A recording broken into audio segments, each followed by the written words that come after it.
ادویات کی مقامی مارکیٹوں میں بحران سے بچنے کے لیے حکومت نے بھارت سے ادویات اور خام مال کی درآمدات پر پابندی ہٹا دی۔ رپورٹ کے مطابق وزارت تجارت اور ٹیکسٹائل کی جانب سے جاری ہونے والے اسٹیچوٹری ریگولیٹری آرڈرز SRO میں کہا گیا ہے کہ بھارت سے تجارت پر پابندی بحال رہے گی، تاہم اس کا اطلاق drug regulatory authority of Pakistan DRAP کی جانب سے ریگولیٹ ہونے والی مصنوعات پر نہیں ہوگا۔ موصول ہونے والے ڈائریکٹر جنرل ٹریڈ پالیسی محمد اشرف کے دستخط شدہ 2 SROز کو گیزٹ آف پاکستان میں شائع کیا جائے گا۔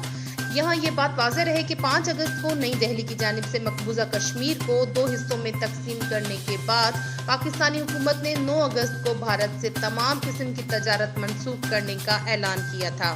ابتدائی طور پر فارماسیوٹیکل انڈسٹریز ادویات سازی کی صنعت نے حکومت سے قواعد میں نرمی اور بھارتی مصنوعات کو فیصلے سے قبل درآمد کرنے کا کہا تھا، جس پر حکومت نے نرمی کرتے ہوئے پاکستانی بندرگاہوں اور ایئرپورٹس پر پہنچنے والی اشیاء کو کلیئرنس دے دی تھی اور بتایا تھا کہ چند ہفتوں میں ادویات کی دستیابی یقینی بنانا ناممکن ہو جائے گا، کیونکہ ادویات ساز صنعت بھارتی ادویات اور خام مال پر انحصار کرتی ہے۔